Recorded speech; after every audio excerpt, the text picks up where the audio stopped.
मंत्री जी को बिजली की चिंता नहीं होनी चाहिए। चलो, उनको पूरे प्रदेश की चिंता ना, मुख्यमंत्री वो मान्य संग्राम। स्वास्थ्य मंत्री जी का अगला सवाल है, इसलिए चिंतित पहले ही हो रहे हैं। माननीय अध्यक्ष जी, एक मिनट के लिए मैं बोलना चाहूँ। माननीय नेता विरोधी दल ने जो पूछा, माननीय नेता विरोधी दल ने जो सरकार से पूछा है, हम ससम्मान उत्तर प्रदेश की जनता को बताना चाहते हैं। 2017 से पहले, वर्मा जी, 2017 से पहले 2017 से पहले एक सप्ताह दिन में बिजली आती थी, एक सप्ताह रात में आती थी, और हम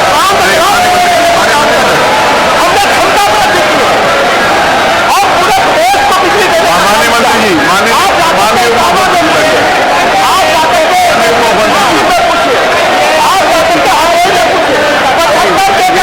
संसदों को रात रात बिजली देने का काम हमारी सरकार कर रही है। नहीं, आपको भी नहीं बोला ना। नहीं, माननीय मंत्री जी प्लीज बैठिए। मैं आपसे निवेदन करता हूँ, क्या बैठिए। मैंने आपको बिठा दिया, मैंने नेता प्रतिपक्ष को बिठा दिया, मैंने उनको रिक्वेस्ट करके बिठा दिया। अच्छा ठीक है, निवेदन कर रहा हूँ, स्वास्थ्य मंत्री जी को बिजली की चिंता नहीं होनी चाहिए। चलो, उनको पूरे प्रदेश की चिंता ना, मुख्यमंत्री वो मान्य संग्राम। स्वास्थ्य मंत्री जी का अगला सवाल है, इसलिए चिंतित पहले ही हो रहे हैं। अभी डेंगू पे बात करेंगे आपसे। मान्य नहीं, मेरा निवेदन है, देखिए माननीय उप मुख्यमंत्री जी प्लीज बैठिए, प्लीज बैठिए। नहीं, अब आप बैठिए। मैं उनसे भी निवेदन कर रहा हूँ, मैं उनसे भी रिक्वेस्ट कर रहा हूँ, मैं उनसे भी रिक्वेस्ट करूँगा। नहीं बैठ, नहीं, मैं आई डोंट अलाउ दिस, मैं ये अलाउ नहीं कर रहा। बैठिए प्लीज, बैठ जाइए माननीय मंत्री, बैठिए, बैठ जाइए। योगेंद्र जी, माननीय मंत्री जी बैठिए। नहीं, मैं खड़ा हूँ, आप मेरी तरफ देखिए। योगेंद्र जी, अध्यक्ष महोदय। नहीं, मैं खड़ा हूं ना, आपको मुझे देखना चाहिए। मेरा रिक्वेस्ट है माननीय संग्राम सिंह। अच्छा ठीक है। अध्यक्ष महोदय,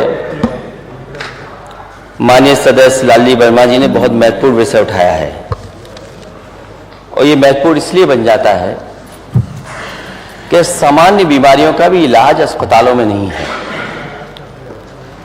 और जिस तरह की सूचनाएं हर दिन मिलती हैं और अस्पतालों की जो तस्वीरें देखने को अखबार में मिलती हैं, बड़ा दुख होता है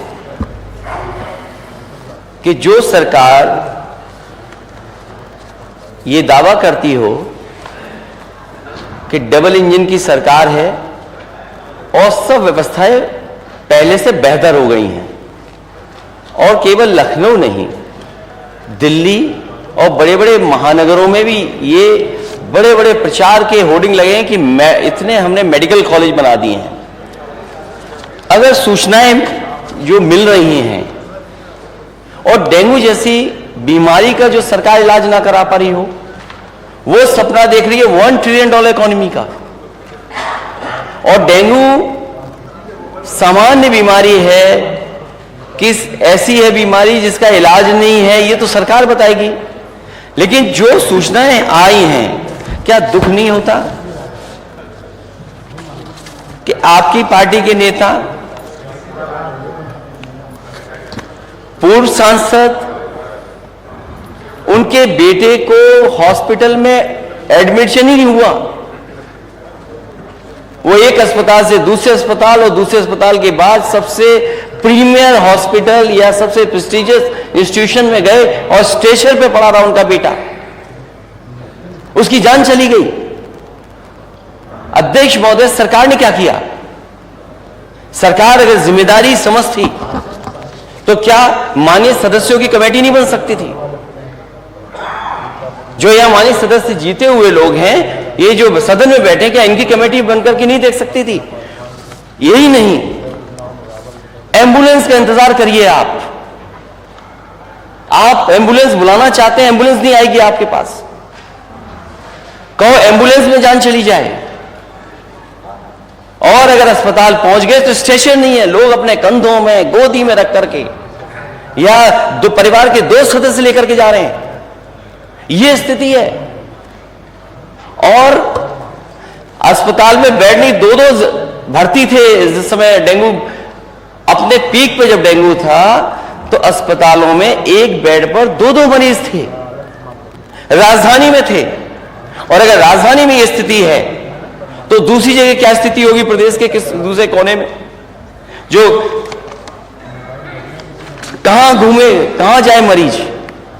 सरकार बताए कि अगर डेंगू है तो सरकारी अस्पताल में इलाज क्यों नहीं मिला, और सरकारी अस्पताल से अगर वो प्राइवेट हॉस्पिटल में चला गया तो अनाप शनाप पैसे लेना, कोड में दवा दे देना, उसका लाखों खर्च करा देना, उसके बाद भी नहीं जान बच रही है। और ये केवल एक जगह की सूचना नहीं है, पूरे प्रदेश में माननीय सदस्य यहां बैठे होंगे, उनके पास सूचियां हैं उनके क्षेत्रों की कि किन लोगों की डेंगू बीमारी से जान गई है। अभी माननीय सदस्य ने ठीक कहा कि जिसकी जान गई है लापरवाही की वजह से, यह अस्पताल पहुंच गया, इलाज नहीं मिला, कम से कम सरकार आगे आए उनके परिवार की मदद करे, 10 लाख रुपए दे।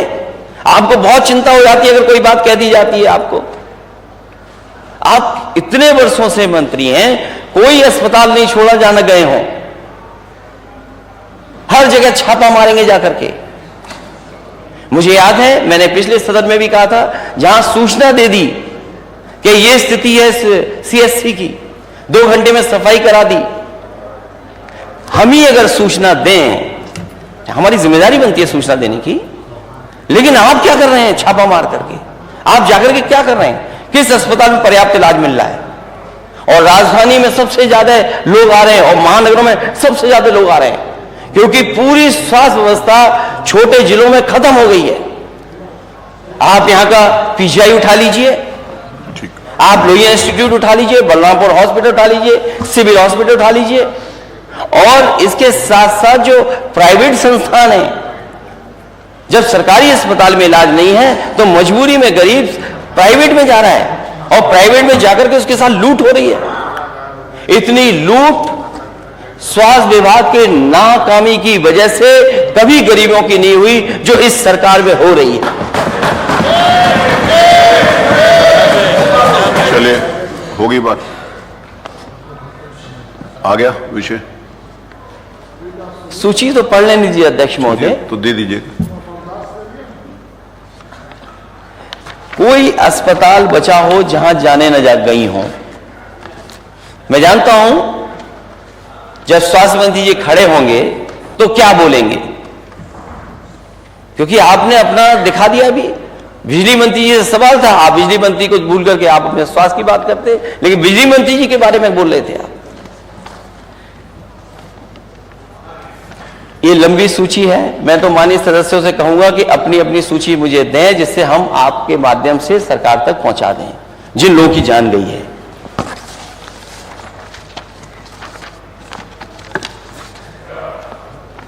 मैं सरकार से जानना चाहता हूं, माननीय मंत्री जी बताएं, हालांकि डेंगू का सवाल है, लेकिन एम्बुलेंस क्यों नहीं पहुंच रही?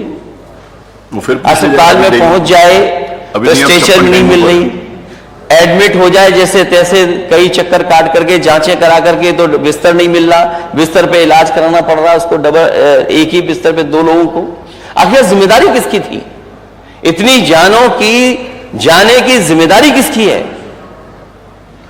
कम से कम सरकार बताए कि स्वास्थ्य व्यवस्था बेहतर होगी कि नहीं होगी। मेडिकल कॉलेजेस ठप हैं, जो तस्वीर दिखा रहे हैं कि मेडिकल कॉलेज में ये हो रहा, लेकिन जो पर्याप्त मानक के हिसाब से जो चीजें होनी चाहिए वो कहीं नहीं है। आपकी मशीनें ऑब्सलीट हैं जिन पर डॉक्टरों को इलाज करना पड़ रहा है, जांचें पता नहीं कौन सी हो रही हैं। अगर प्राइवेट हॉस्पिटल में चले गए, नर्सिंग होम में चले गए तो कोड से दवा दी जा रही है, वो कोड क्या है? अगर माननीय मंत्री जी चाहेंगे तो वो कोड भी दे देंगे, उनका पर्चा। और कम से कम एक जहां से सबसे ज्यादा सूचना आई है कि यहां पर सबसे ज्यादा जान गई है, माननीय सदस्यों की कमेटी बने, जाकर के देखें आखिरकार कारण क्या था और मरने वालों की मदद सरकार करेगी कि नहीं करेगी। धन्यवाद। नहीं, आपका अगर कोई विषय, क्योंकि आपका नाम है, अगर कोई विषय ना आया हो तो उसके ऊपर आप बोलिए।